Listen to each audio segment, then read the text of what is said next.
Hello and welcome back to Football Talk, the podcast, episode number 53. Can you believe it, Josh? Hopefully you're there anyway. Happy 52nd pod, Dave. Happy 52nd. 53rd, Josh, 53rd.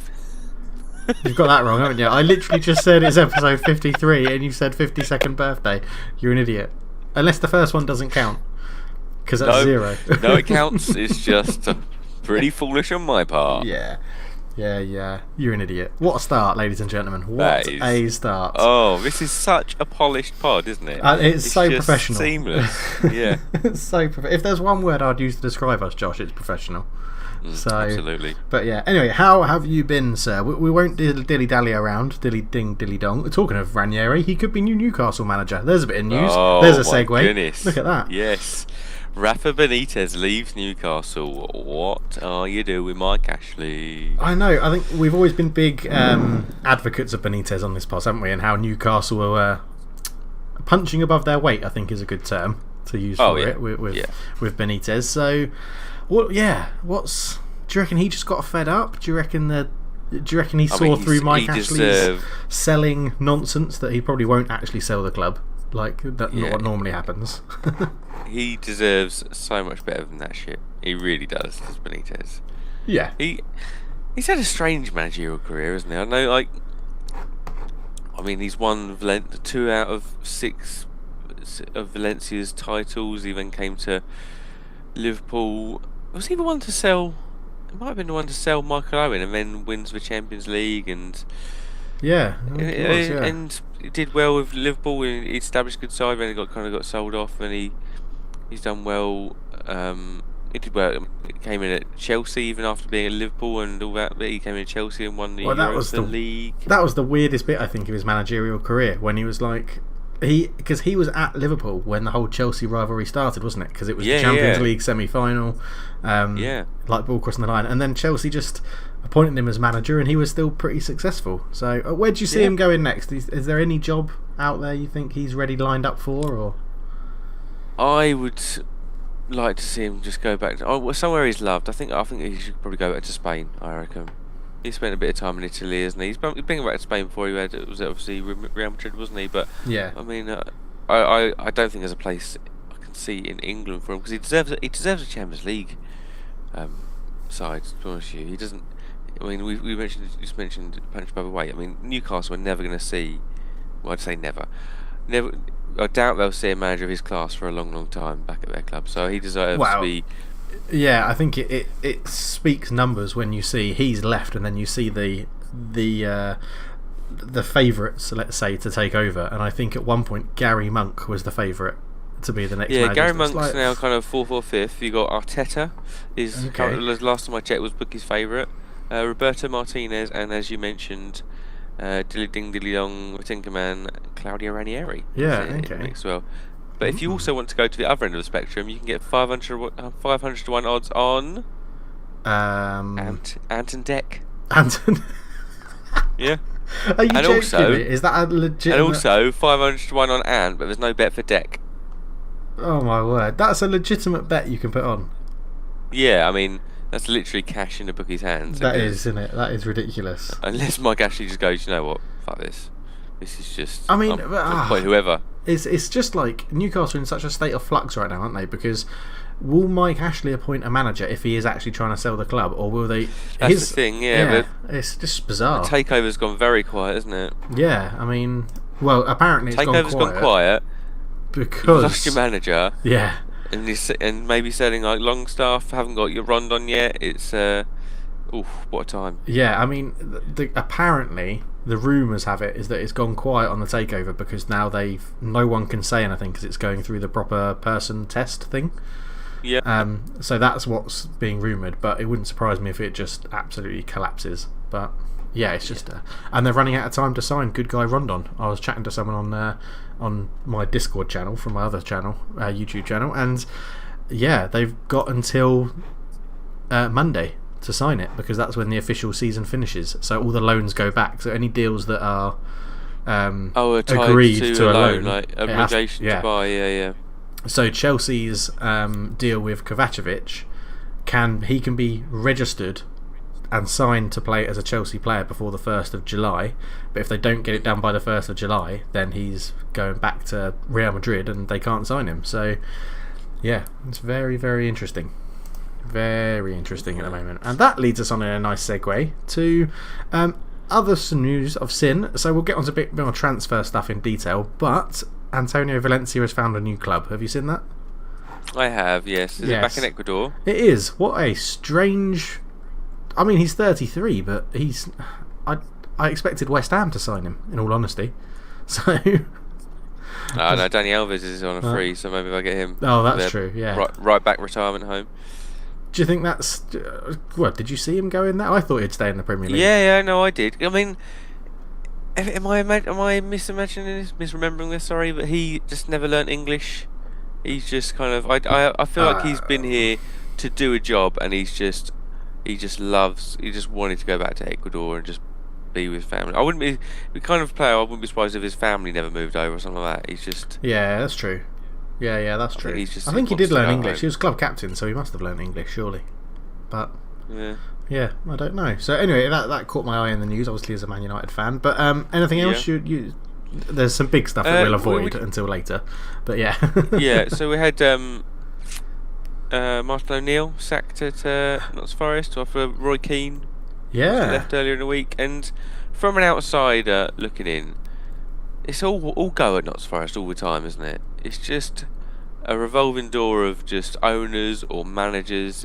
I've not really taken an invested interest in them because why would I? But it does seem just a bit of a... I mean, we talk about Newcastle being a bit of a basket case. Notts Forest seem similar levels. Well, and did you see the Twitter announcements that announced O'Neill was leaving, and then half an hour later they put out their next one, or like an hour later? Yeah, I wasn't sure it was that long, was it? It was minutes, I thought. Yeah, it was minutes. It was just absolutely ridiculously done, to be honest. But O'Neill to Newcastle on a free transfer, manager with a bit of a track history. Do you reckon, or is his time done? A track history that ended about 10 years ago. Him and Roy Keane. I mean, Roy Keane, I'm not sure he ever got to the required standard of manager, but Martin O'Neill, he seems just to...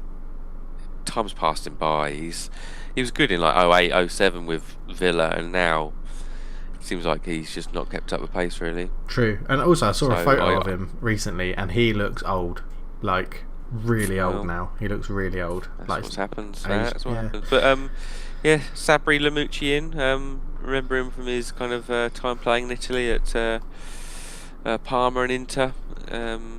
But he did quite well okay in his first season at Rennes. But yeah, it'd be interesting. I can't see this being Lamucci gets Forest promoted, and I can see it being 6 months in and replaced by Neil Warnock or something. Yeah, I can see this being Lamucci in until Christmas and then replaced by Allardyce or someone like that, who's... Allardyce is still like that. Allardyce is knocking around somewhere. He must still be doing something. He might be with Gareth Bale on the golf course. You never know. So, maybe. But Copa America as well. Good guy Rondon got knocked out. Gutted. He did. Yeah, they got knocked out, which was very annoying. Chile beat Colombia, I think, to reach the semi-finals, and then the mouth-watering tie as well. Brazil v Argentina is the other semi-final. So Colombia knocked out without conceding a goal. They lost on penalties, didn't they? So probably a bit of... They've been knocked out on penalties a few times, actually. Obviously, the mighty England knocked them out on penalties, and I think they also got knocked out on penalties in one of their last Copa America as well. Okay. So probably getting a bit sick of it, like we used to. Yeah. Do you think South American nationals, lumping them all together, watch the Euros more than European nationals watch Copa America, or do you think they don't have any interest? No, I'd say it's pretty... maybe a little bit more, because I think from where I stand, the Copa America seems a little bit smaller, obviously, a little bit less limelight. I mean, when Euros play, when you've got a lot of the best teams in the world, whereas in Copa America you have kind of Argentina, Brazil, and maybe interest in Chile or Colombia. But I mean, you have your France, Italy, Spain, England, Netherlands, Germany. They're big nations, so maybe a little bit more interest. But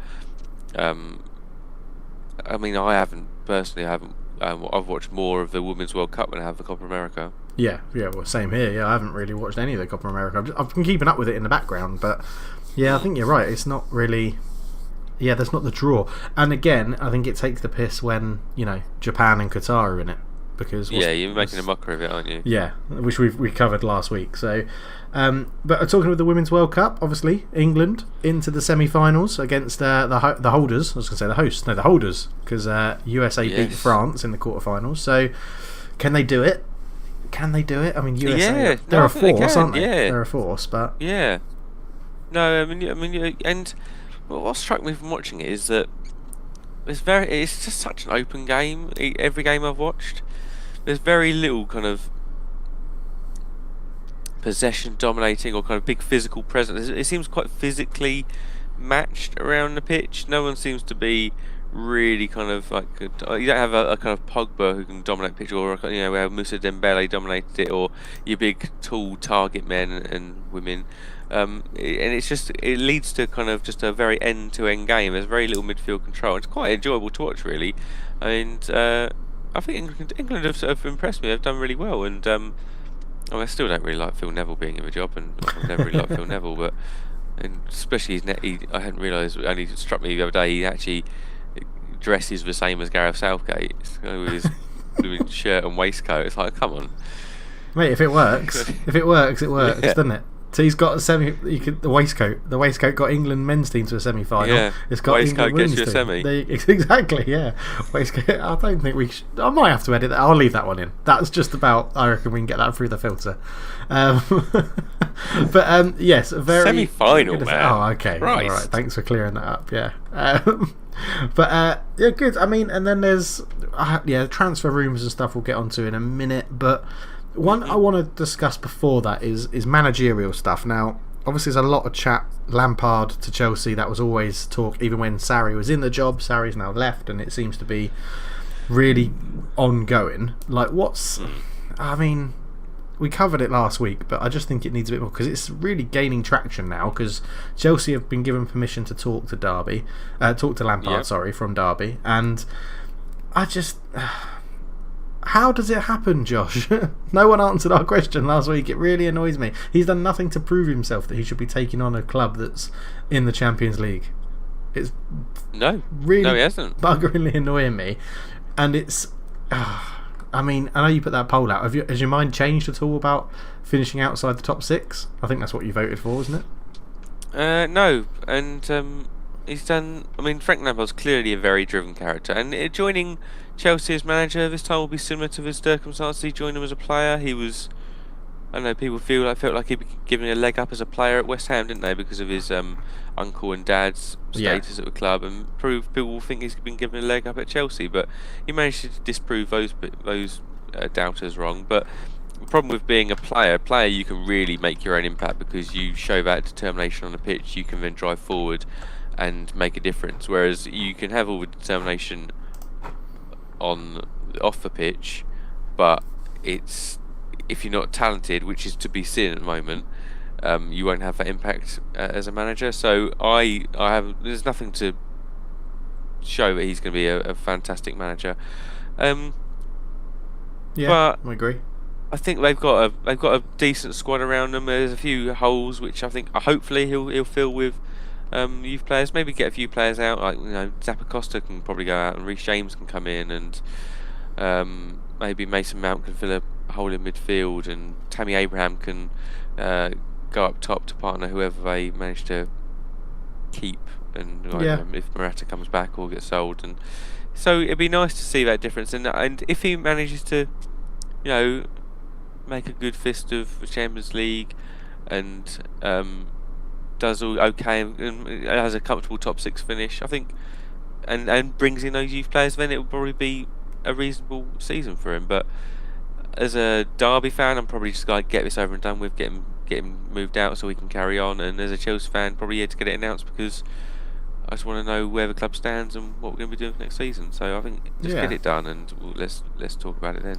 Yeah, I think that's a good point. Yeah, I think everyone just wants to get it done and sorted. I mean, he is coming in at if he takes the job, obviously, and gets it, he is coming in at a relatively good time because the fans will have patience with him, being an ex-club legend, and they're under a transfer ban, so it's all going to be he's not had it easy, has he? He's not had it easy to do, and so I think it just buys everyone a little bit more patience. But I still don't see it working out. So, but what will happen, I think, is that he's quite loved by the media. Like, like the Harry Redknapp effect. Harry Redknapp was very good with the media, and that really helped him. Like, I don't think he got as much flack as he probably would have done if he was this kind of unknown foreign manager who was a bit, a Claude Puel kind of syndrome. Yeah. And so I think he's actually, Frank Lampard's really good with the media, and he has been with Derby. So I think that's going to be a big fillip for him, that he can probably take some heat off by just being quite amicable and personable with the media. Yeah, very true. Very, very true. Let us know your thoughts again on the Lampard situation. I've got a couple of Chelsea listeners, so let us know for certain. Josh, anything else that you want to chat about in the news before I talk about one last thing? AC Milan. Yeah. FFP has kicked in. FFP. But it seems like almost at Milan's request. Yeah, I did notice that when I was reading about it, when it was like, we've come to an agreement that we'll miss out on the Europa League for 1 year. Well, there shouldn't be any agreement about it. You should just tell them. Like, it happens. Yeah, and it seems like, the part of the benefit is that they now get to solely focus on the league, so they can like they did this year, gunning for the Champions League. They missed out this year, but they can gun for it next year, knowing that will be very beneficial for their finances, rather than kind of slog through through the season, and with the Europa League with a bit of extra revenue and whatnot. It's now they can go wholly for it. Like, when Liverpool didn't have that season in the Europa League or Europe, they pushed on and then got to Champions League that year for the first time in a few years, didn't they? Yeah. I mean, it can have its benefits, but is it going to make Man City nervous? That's my question to you, Josh. Seeing that someone's actually been now punished by FFP, and obviously Man City are being investigated, PSG are being investigated. Is it going to make these big clubs nervous, or do you just think it's another, we'll get away with it? No, hopefully it would. I mean, I think it will do. Yeah, it's showing some form of action, and Milan not quite the giant they were, say, 10 years ago, but they're still a big European side. So, but I suppose it is a side who's in the Europa League and less of the less glamorous competition. It's not one of the big sides of the Champions League going out and kind of affecting any viewership of that. So maybe it's a little bit kind of FFP light as a punishment. Yeah. But true. Yeah. Okay. So one other thing in the news, if I just, it's going to seem a bit like the WIKI Files, but it's not the WIKI Files. If I told you that a certain person had played in his career, this is his career, and every single senior appearance he's made has been in the top division of that country.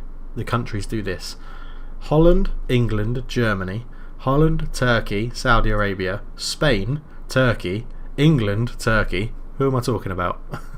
Ryan Babel. Ryan Babel has moved to Galatasaray. How does he do it? How has he not played out of the top division in any country he's ever played in? He's not that good. No, he's not that good, but he's got a decent record for Holland as well. He's played like 50, 60 games, and I was looking. I only know that because literally I woke up this morning and I had Ryan Babel confirmed to Galatasaray, and I looked at his Wikipedia page. And I was like, oh look, he's played in Holland twice, he's played in England twice, he's played in Turkey, because I thought he was going back to Galatasaray. No, but he was at Besiktas. This is third time. Third time in Turkey. Yes, yeah. I don't even know. Kasim Pasa. No, yeah. Yeah, and he's a bit of an enigma, but it's almost like he's just come back in my consciousness because of his time at Fulham. But it seems like he's come back a bit, and because he's obviously in the Holland side, Netherlands side, and all credit to him. I quite liked him when he was at Liverpool. He seemed like he had some talent there. He was really explosive at that time. He's lost that bit of explosive power, but he's okay, isn't he? He's not a world beater, but I think that's a fair career for him. And I mean, he's gone to lesser leagues. I mean, the Dutch league, obviously where he started off, isn't fantastic. The Turkish league is as well. Who was his German side? Hoffenheim. Yeah, again, so he's not He's not going full whack, is he? Probably Liverpool's probably peak of his powers, yeah, isn't it? Yeah, definitely. I also like the fact that he's actually made the most appearances he's ever made for a club is 91 for Liverpool, and he's nearly made 60 for the national team. So he's only 30 short of his all-time club career appearances for his country, which is very strange.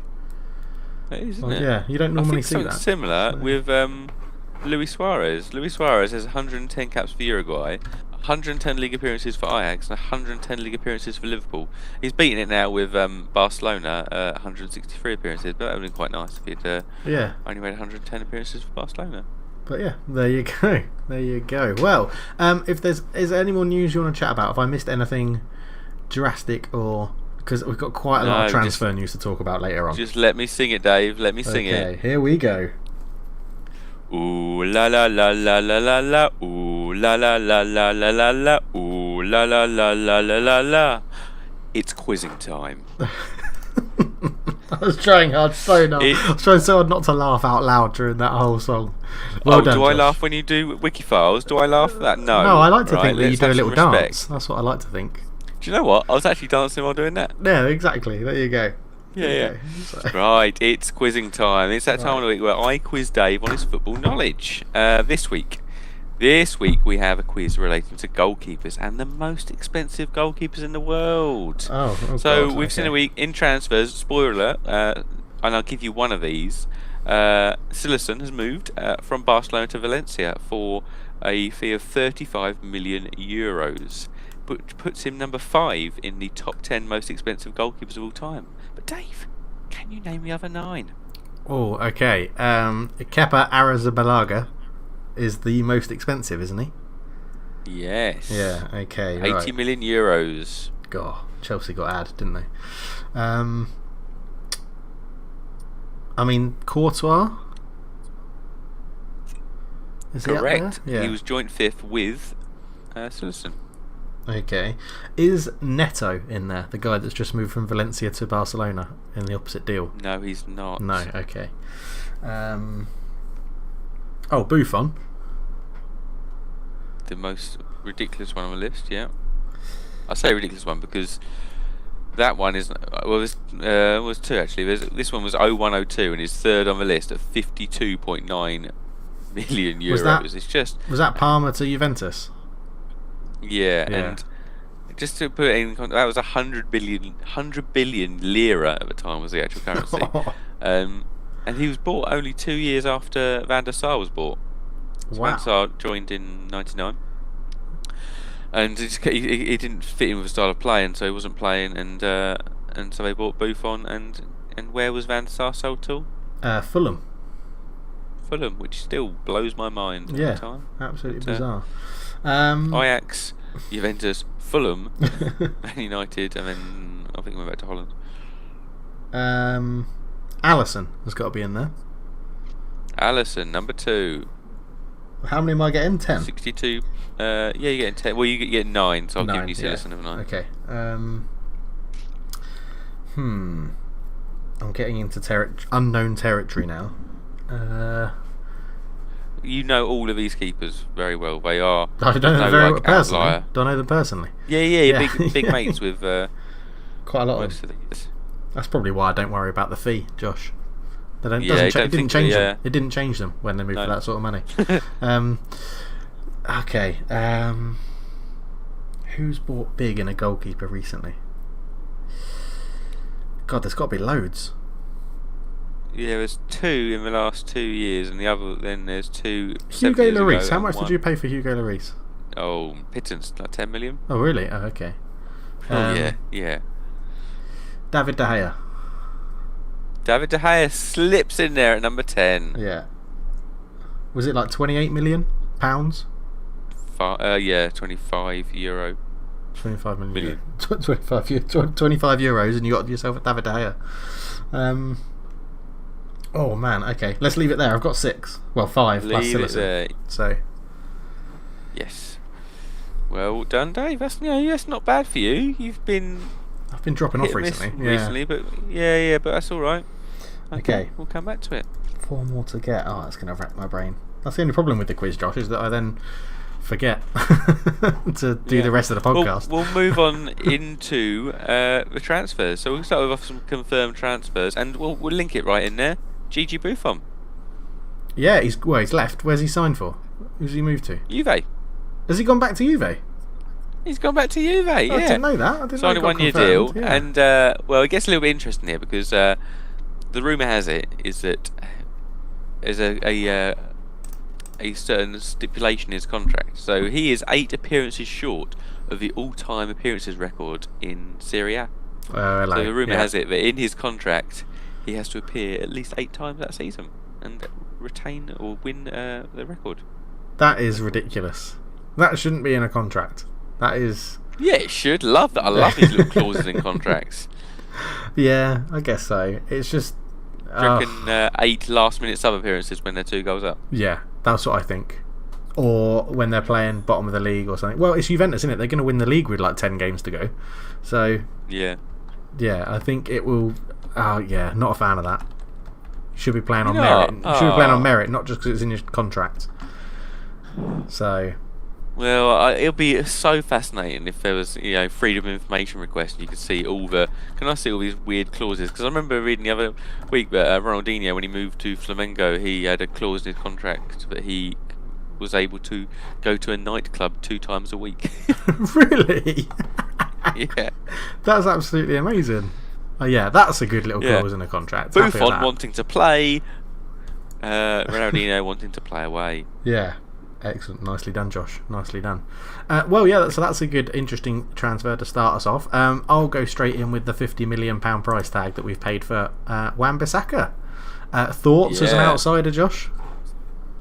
Of that fee? Well, the fee, the transfer, the player. Yeah. The most expensive deal in history for a player with less than 50 senior appearances. Yeah. It's the Until way João Felix moves to Atletico Madrid. Exactly, yeah, exactly. And that's going to blow that right out the water. Who did you did you nick that stat off Daniel Story by any chance? Yeah, I like Daniel Story. Yeah. So, Wan Bissaka is a very good player. He's had a very good season, okay? But his style of play, I think, somewhat fitted Crystal Palace. He's a very good one-on-one defender. Yeah, very, very good at driving forward. I mean, I suppose he's not dissimilar to Antonio Valencia, in all honesty, is he? He has that explosive power. He can he's defend quite leggy. He's quite...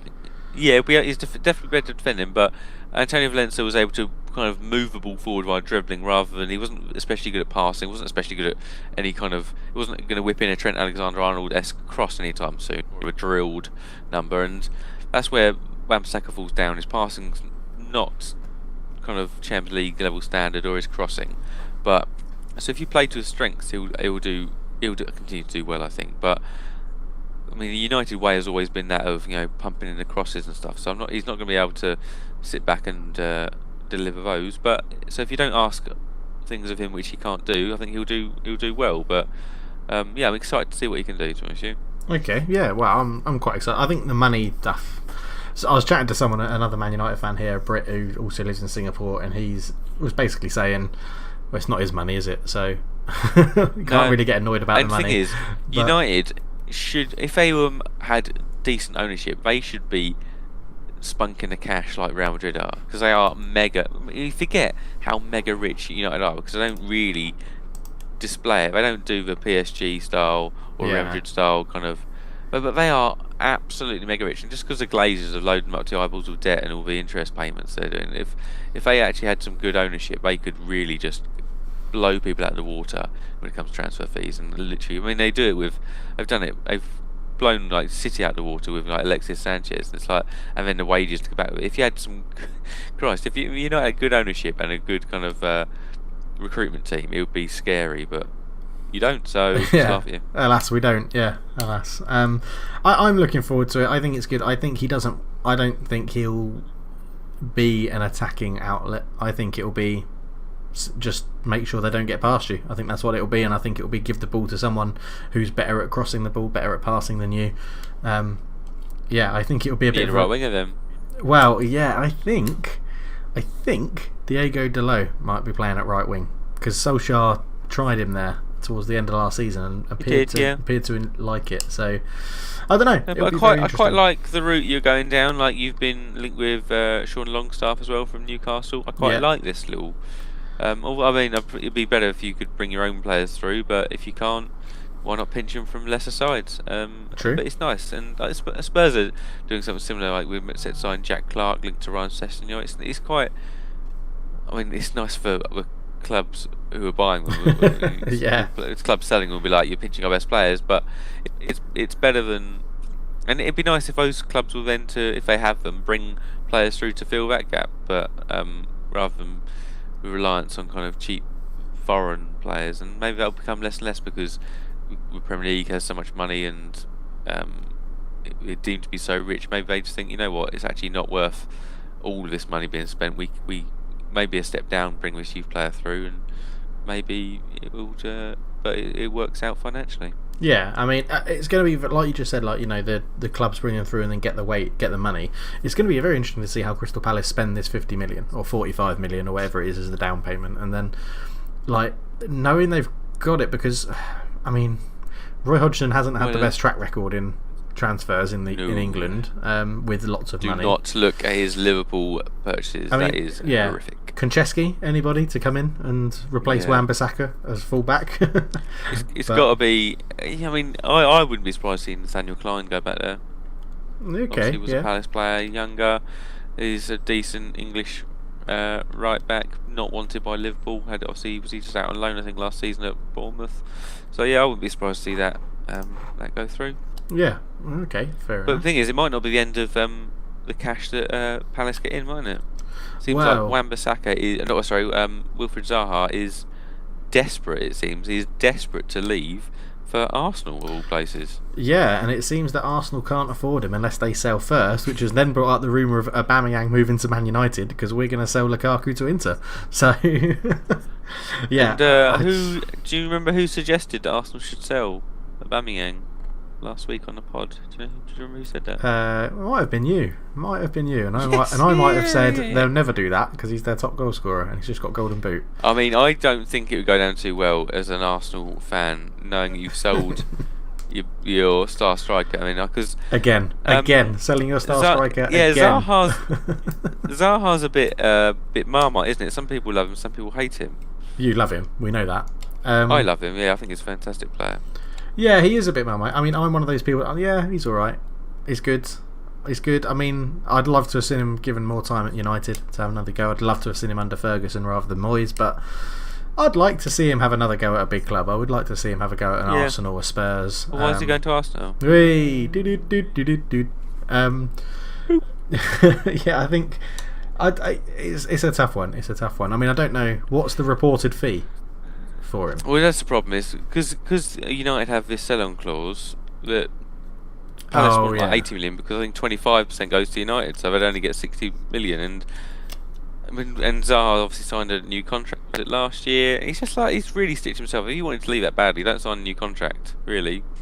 Yeah, I mean, it's a tough. Or sign a contract with the minimum fee release clause in it, so that then at least Palace can go and say you have to pay this amount of money to sign him. So, but it's going to be an interesting little merry-go-round, that, because I think that will be that will set something off.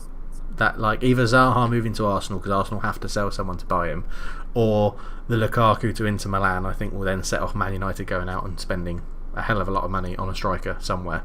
Just don't know who, which is very interesting.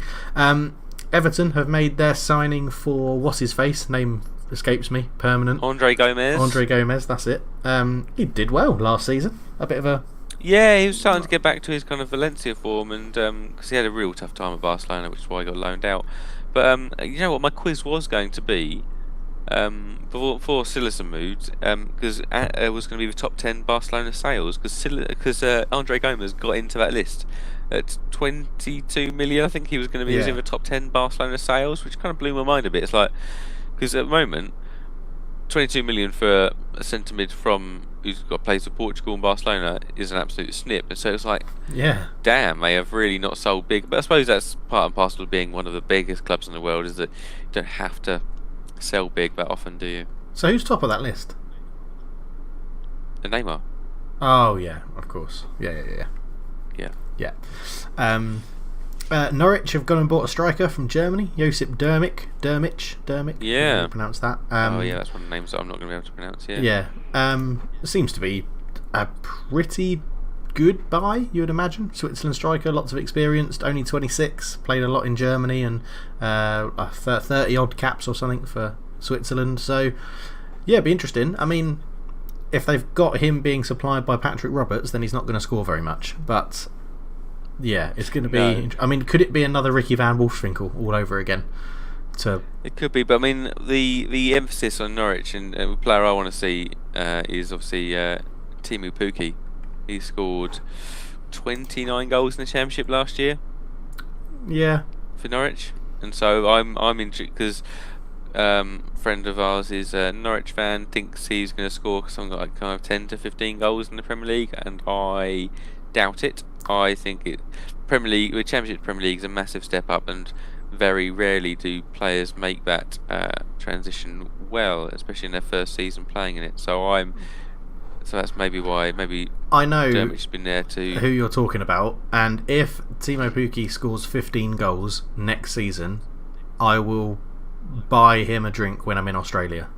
I'll find him out and I'll buy him a drink when I go to Australia next year. That's a deal. Live on the internet. You can buy him as many drinks as he finishes beneath 15 or if he finishes above 15 goals. Yes, fine, done, deal. If he wins Golden Boot, I'm going to be absolutely fuming. That would be.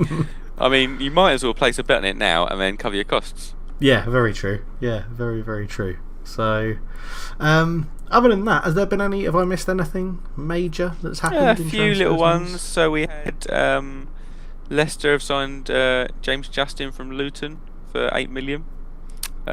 This is a kind of a very versatile player from Luton who is on. He's a very much a Lee Congerton, Brendan Rodgers on. Lee Congerton being the head of recruitment. Was at Celtic with Rodgers, and now at Leicester with Rodgers. I don't know if you saw a while back there was a leaked document of from a recruitment meeting at Celtic. No, I didn't see that. First team recruitment meeting. So it had things like it was just one page of it, and it had like actions for the meeting and like attendees, and one of it was action James Justin Luton, sign him up early if possible, and then LC Lee Congerton to maintain contact with David Manasseh. Coach want to watch live if possible was the action from that meeting. So they were obviously watching him at Celtic. Now got him at Leicester, and you know a lot of credit's got to go to Leicester for their transition from their title-winning squads to where it is now, because it's very different, but it's also very young, very English, very exciting, and it's well done to them, really. Well, I think that's where Claude Puel got a bit of a bad rap about it, because he started introducing all the young English guys into the team, and did a very good job of it, and I think he wasn't given enough praise for that. But yeah, they're doing well. They look like a team in a good transition rather than just in transition, which is what you want to see, and they're getting the best out of someone like James Maddison, which is only going to be good for the national team.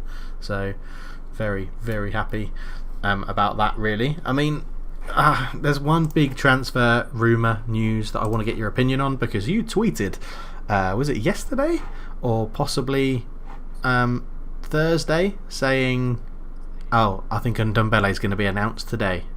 That didn't happen. Yeah, it was yesterday. I had a feeling it was going to be announced on Friday, and well, he wasn't. What's happening? Because we're now on Saturday, but getting a bit nervous now. So I thought it would be all done dusted, but I think it's just a little bit of. Maybe it wasn't ready to be done before the weekend. It's going to be happening on Monday, Tuesday. Yes, Monday. It's going to be fine. It's going to be fine. We're still going to sign him, hopefully, because otherwise I'll be really, really sad. We're going to sign him, hopefully. Yeah, okay.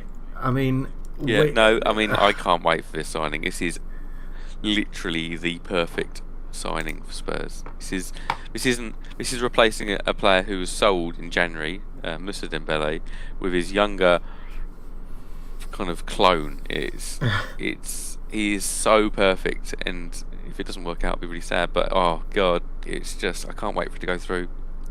A record signing, and a record signing with playing I really want. It's like, oh god, it's all set out for failure.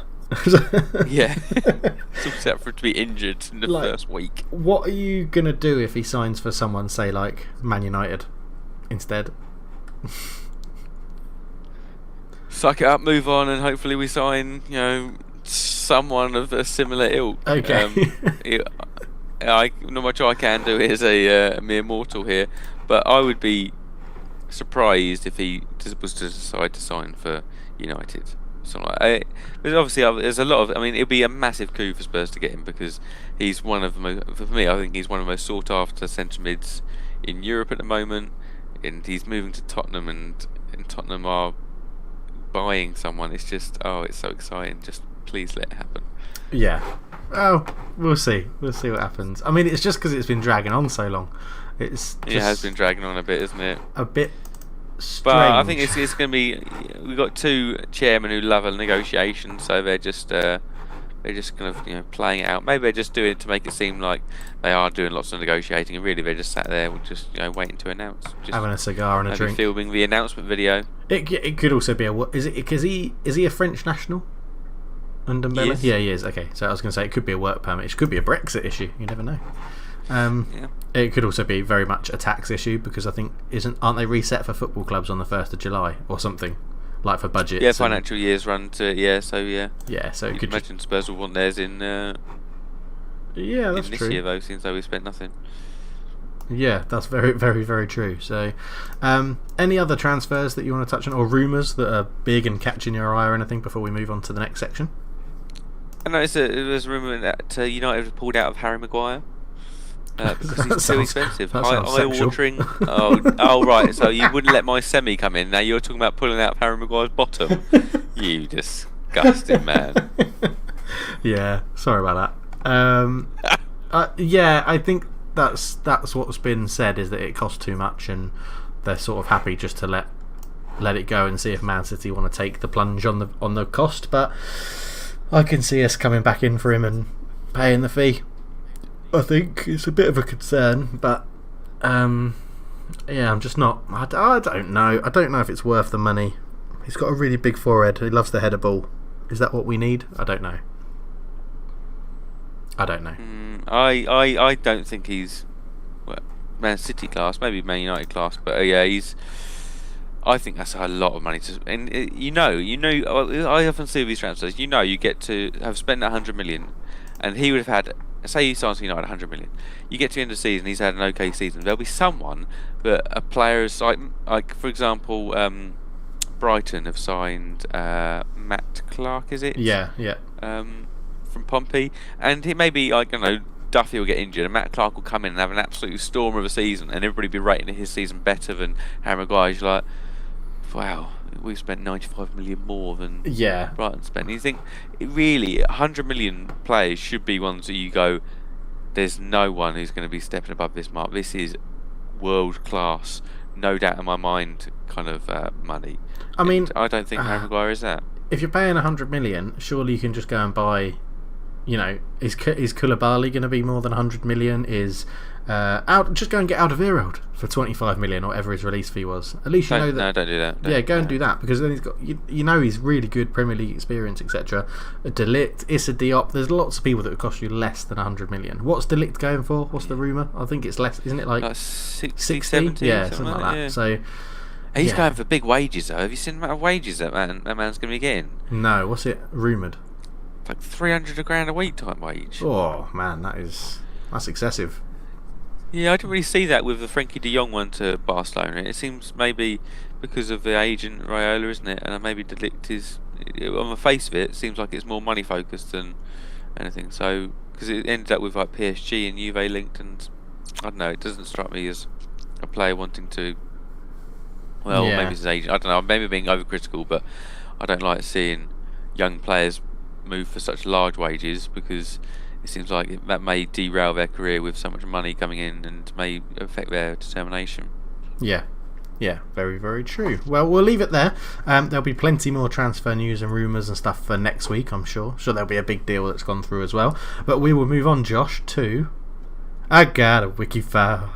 Here comes a wiki file. I got a wiki file for you. Hey, it's the wiki files. I've sent one to Josh, and don't ruin it if you know it. I won't ruin it because I don't know it. Right, oh my goodness. We start off in the year before I was born, 1985. And this player spent 3 years in Birmingham City. 89 appearances, 1 goal. Not much of a goal scorer. But then in the subsequent 5 years, when he transferred to West Ham, 159 appearances, 29 goals. Maybe a change of position there, because moves up a gear in the old goal scoring, and he earns himself a move to Liverpool. 1 year only at Liverpool, 24 appearances, 3 goals. And returns for another 5 years at West Ham, 103 appearances this time and only 21 goals. So a little bit step down there, but not as much of a step down because he left West Ham in 1999. Must have retired. Because 2 years later he joins, I presume, his local side in Essex. He joins Canvey Island for a very brief stint of 4 appearances, 1 goal. So leaving his league appearances in his career 379 appearances and 55 goals. So obviously we have the ruling in place of 96 onwards, ride-out rule. Yep. So he has played his Premier League football for West Ham in that era. Yep. After 96, yeah. After 96, okay. And so, in 55 appearances and 379, you'd think midfielder. Okay, and probably think, and you're thinking British, you're thinking kind of Midlandsy man. His youth career wasn't available on Wikipedia, so that's why you haven't got it. Because I know we normally include it, but that's why it's not there, because it wasn't on Wikipedia. Yeah, because my initial thought was someone like Tony Cottee, but Tony Cottee's a striker who would have scored a lot more than 55 goals and scored a hell of a lot of goals for Leicester. Yes, yeah. Yeah. Would you like a bit of information to help you along? Any information to help me out here, dig me out of this hole. Okay, this is his international stats just coming over to you. Won't help you at all. It'll just give you his nationality, which brilliant. you already knew. Okay, so really not a very good player then. So we have 4 appearances for England 21s and 2 appearances for England B. Okay, so didn't actually make any indent on the international stage. He was a defender. He was a defender. Oh no, because I thought because of West Ham, Liverpool was Razor Ruddock, but obviously Razor Ruddock had a stint at Spurs. I've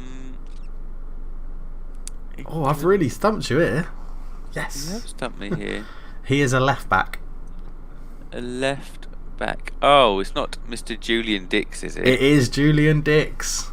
Yes. I was hoping his goal scoring would confuse you a little bit. Yes, it did. Yeah, because I went for midfield, didn't I? Yeah, free kicks and penalties. Yeah, I mean, lashed those penalties in.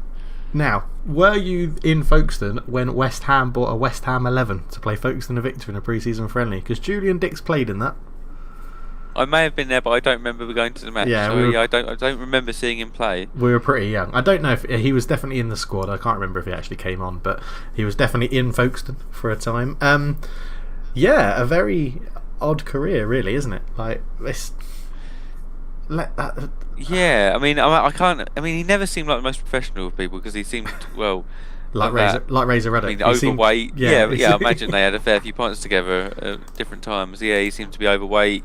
Didn't seem to be that fit. It wasn't exactly the Ashley Cole of left backs, was he? Bombing up and down. Yeah, exactly. So it's it's just I can't even remember what made me think of him.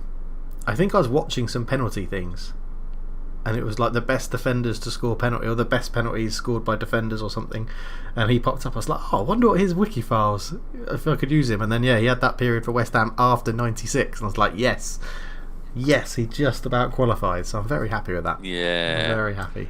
Julian Dix. Yeah, you do love a Brit, don't you? We've said this before. Yeah, I think they're harder. I think they're harder to get. I think they are definitely harder because they don't. I mean, yeah, if you're moving around between English clubs, you go, oh god. But if you've got a foreign club there, I've got a somewhat knowledge of other foreign. Like, if I had a specialist subject on Mastermind, it would be it'll be kind of Premier League transfers from 2000 to 2010 or something like that, and just if you give me like a club signed from to and fee, I'd be able to name a player or something like that. That's where I'd probably smash it. I was so obsessed. I remember, right, I used to have, when we had like Pro Evo and I used to play it a lot, I used to do all the transfers. I used to set up the squads. Yeah. Because obviously the release of Pro Evo was after a transfer window, so you had the summer of where you don't want to start it, and you like Chelsea didn't have Didier Drogba still at Marseille or something. So I used to do all those transfers. I used to have. Do you remember? I actually messaged you about this today, the other week, and we had that website, Sporting Life website, which I used to love, where it was down each left and right hand side there were Premier League clubs of their ins and their outs, and then someone used to run it during the day. It was like a live text thing, so you could message in, and they used to talk about transfer news and gossip. I used to use that as my transfers in and out to get the Premier League clubs all set up for transfers. It was. I love transfers. It's just one of my favourite things. Can I suggest for a future episode, if the listeners out there in the internet verse want to hear it, can I suggest we do an episode which is just mastermind?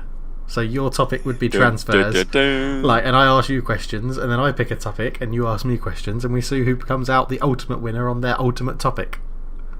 That's quite a good idea. So what would your topic be, I Dave? think mine would be Premier League football from '96 onwards. I'm leaving it quite open and wide. That's far too open. You're asking yourself for trouble with it. I'd have to narrow it down. To something, but it would be something in that genre, I would suggest. Maybe I'd narrow down the years a bit, like Premier League football from 2000 to 2004. I don't know. We'll come up with I'd like to think I've got pretty good knowledge of the Premier League. So say we were actually going on Mastermind then. So have you got a topic outside of football which would be better than that? Outside of football, or if you were to go on the real Mastermind, would football still form a basis of your special subject? I think football. Got something else? I think football would definitely form the basis of it. Yeah, of some description. Like I wouldn't be. Yeah, same. I wouldn't be confident enough going on there to do something, because obviously I'm in quite a specialist niche area for work in my life, so I need to know quite a lot of specialist stuff. But I wouldn't want to go on Mastermind and say that's my specialist subject, because if my work were watching and I got loads of questions wrong, they'd be like, why the hell are we employing this guy? So no, I think it would be football. It's generally what I've spent all my life focusing on, football. There's always been football in my life for one reason or another, and I think definitely Euro 96 I think would be a very good Mastermind topic. I don't know if that's big enough. Yeah, that's what you need to do. You need to limit it to I think I've gone probably too broad with my transfer thing. If I could do, I say Tottenham transfers from 2000 2010, and all the things around that, like who did you buy them from, what fee, and and all that kind of malarkey. That would be probably my We're talking ourselves into this, so listeners, if you're interested, let us know in the comments below. Get in touch with us on Twitter and all that jazz, and we'll put a date in and we'll make this happen, because I think it could be, well, for anything, Josh, it'll be great fun for us to do. So yeah, alright, we'll put a pin in that and we'll come back to that at a later stage. But talking to Twitter, Josh, this has been full of segues. This has been great.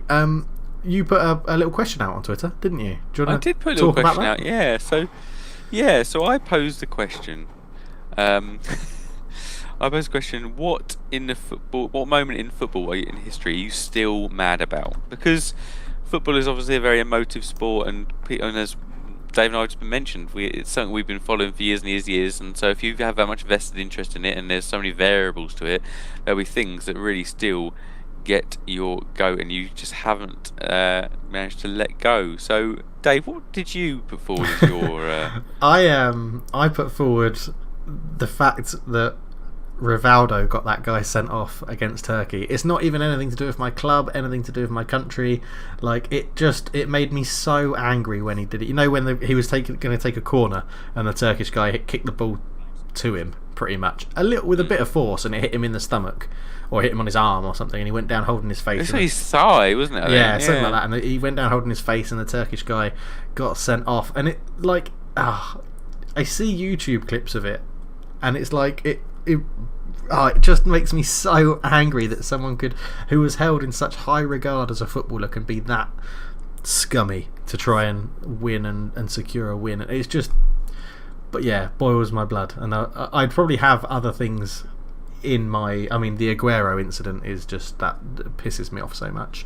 Really? Of course it is. We had won the title. What more pisses me off about that moment? You'd won the title because of the timings of the games. If they both finished exactly the same time, you wouldn't have won a title. Yeah, you wouldn't have a title it's not like there's an injustice there. I said really because there's no injustice there because the game just ran its natural course. It involved Balotelli. I don't like Balotelli. He set up the goal. QPR, it just annoys me. Joe Barton got himself sent off. Yeah. It's just. But that doesn't. That's what I mean. It doesn't. That's my favourite. It's a different emotion to what I feel when I watch that Rivaldo thing, which is why the Rivaldo thing makes me really, really mad and pissed off. Yeah. And I know it's your favourite moment ever. Don't have to keep going on about it. For God's sake, so annoying every time you say it. But yeah. So. My moments, and these were echoed by a few other people, they both involve goal lines. So it randomly popped up on my Twitter feed after I posed this question, because I was waiting for other people to comment for mine. But it came up, I think it was something like 9 years or something since Frank Lampard versus Germany. Yeah. That still winds me up. I mean, I know we got smashed, but we probably got smashed in the next match if that would have gone a different way. But that is just such a bad call. It's just. In case people didn't realise, it's the moment where Frank Lampard chipped it over Neuer. The ball went in the goal by about a foot over the line, and it wasn't called. And then we just capitulated. And it made me mad, right? Gareth Barry but again, I see that in a different light to the Rivaldo thing. Because yes, I was mad when that happened, but that was a general human error from the linesman, the ref, whatever. He hit it from miles out. They weren't in best place to see it. It had quite clearly gone in. But the Rivaldo thing was a person taking that action deliberately to try and get someone sent off. So that's why it makes me so mad. And I didn't name that Germany one. As mentioned by Ross Jacobs, Mendes from a halfway line for Spurs against United. I know exactly where I was at this time. Great save. Great save. One of the worst attempts at a save I've ever seen. Roy Carroll, what a save. He absolutely went bottled it. He was just shitting himself. His ball was coming. Oh my god! It's like if I was a goalkeeper, that's how I would react. Oh my god! I'd probably try to just punt it because I'm like, I'm gonna miss it. So badly. That's where you can give your excuse for it was far out and the linesman didn't see it. The shot was from 25, 30 yards. This was from 45 yards. I can understand this as an excuse for also the linesman not catching up. The linesman had his Man United scarf was hitting him in the face as he was running down the line. So that what grinds my gears. I was going to mention Sissoko handball, but I'm still mad about that because it's still raw. I mean, I imagine I'll be still thinking of this handball forever fucking more. So I don't think I'm ever. That realisation just hit me that I will remember that handball for the rest of my life. Yeah. That is not going to not going to be out of my head. I only just realised that. Oh God. Other mentions were Gaza being left out of the World Cup squad by Hoddle for, I presume he means France '98. Yeah, that was. I think we're too young to get mad about it, but looking back on it now, it's sort of like, how did he not pick him? I mean, it was his last real chance, wasn't it? It wasn't peak Gaza because he wasn't coming off his best season, but yeah, it's Hoddle, wasn't it? Yeah, well, yeah. And then he took was it Rob Lee? I think he took in the squad instead. Did he? Rob Lee went to the World Cup that year, yeah. So, but yeah, very interesting one. I mean, Connor got in touch to say Ireland v England in the 1988 World Cup. I assume that would be, but that's far too young for we were in 2, so I don't remember that. Yeah, we don't share your pain or your understanding there, but I appreciate you getting in touch and letting us know your pain. It's forward. Do you reckon? Well, as a United fan, you're going to be able to say there's more joy than pain in yours, but there's going to be some fans out there who've probably had more pain and joy in their footballing supporting lives. 100%, yeah, 100%. There'll be fans out there that have had so much more pain, but does it make the highs higher? Like, does it? Was Leicester winning the Premier League better than anybody else? It's a completely necessary evil. It is completely necessary. Otherwise, you just go, keep winning again. It's like, oh God, you need that. that period of pain to appreciate the good times. So yeah, definitely. I mean, trust me, as a Man United fan right now, I'm appreciating all the good times I had growing up. Like, definitely, and I'm living in the history, which is always a worry to do that. But yeah, I mean, yeah, really good. Like a Liverpool fan. I know I do. I do. Yeah, a very good question. I really enjoyed it. Also, did you see the one I retweeted for the goal from Holland? I think it was, where the ball comes from the right back or right wing position, crossed in. I did, and the first touch was what a goal! Yes, absolutely ridiculous. You know what? I didn't like his finish. Oh, shut up, Josh. Do you know what? Because the ball, lovely little crossing, nice cross. You'd normally see a player head it back across goal, lovely touch on side, but if he'd put that across the goalkeeper rather than near post, that would have been so much better. But yeah, still alright, isn't it? Yeah, alright. Yeah, it's one of the best first touches and finishes I think I've seen since maybe Bergkamp did the one around the Newcastle defender for Arsenal. Nikos Dabisas. Yeah, that was a lovely goal. Still not sure if it was wholly intentional though, that one. Yeah, it was. Got to give him the benefit of the doubt, haven't you? Got to give him the benefit of the doubt, even if it's an Arsenal player. But yeah, I think we're back to the quiz.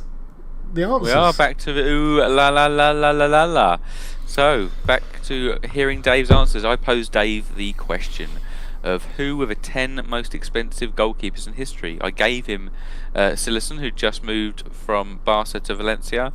He then went on to name Kepa, Courtois, Buffon, Alisson and David De Gea, leaving him 4 remaining players in the top 10 most expensive goalkeepers of all time.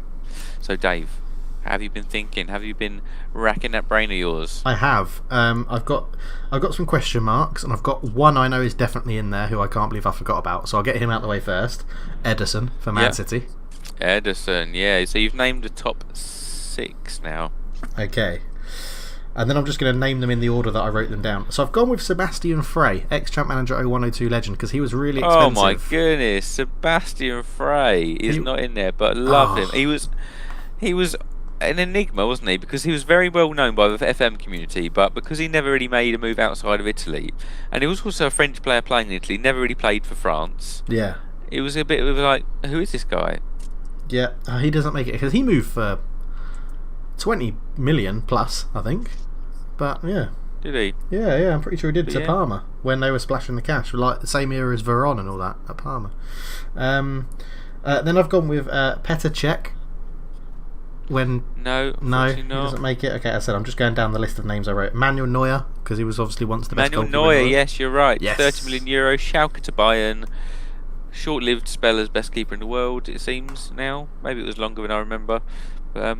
Okay. Yeah. So I have two more to go. Yeah.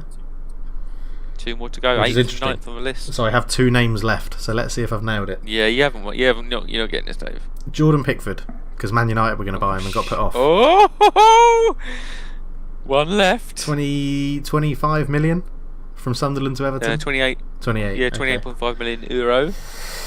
And then I've just gone with. Player. I have no idea if this is right, but I've just gone with a very well-known goalkeeper who's playing in a top league in Europe, and I don't even know if he's moved recently. But I've gone with Handanovic, because I was going to go with Oblak, but I know he's been at Atletico Madrid for ages, so I went with Handanovic. Samir Handanovic, the Slovenian, I think probably captain, yeah. master of penalty saves, signed by Inter Milan in 2012. Yeah, that one. Yeah, that one. Signed by Don't do the Davina thing. Don't do the Davina thing. Just let me know if I'm right. No, you're wrong. Oh, bollocks. You are wrong, but this player has all his, actually, I think his record fee was moving to Inter. He moved from Fiorentina to Inter for 26.5 million euros. Fantastic keeper. Had a really good Euro 2000. Was unfortunately on a losing side. Made an error in the semi-finals. Toldo? Francesco Toldo? Made an error in the final, against Wiltord's last-minute equaliser. Francesco Toldo. Oh, it's Francesco Toldo. Oh, yeah.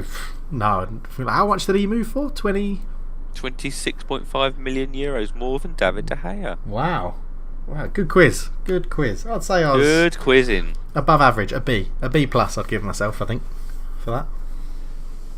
Would you? I reckon. Yeah, I reckon I did pretty well. Write your own reviews, mate. Write your own reviews. Yeah, well, I'm a co-host of the podcast, Listeners, so if you're not going to disagree, listeners, I'll give Dave a rating out of 10. Or out of 10, no, a mark. A score. A grade. A grade. Give him a grade. Yeah. Give me a grade. A+ down to... F.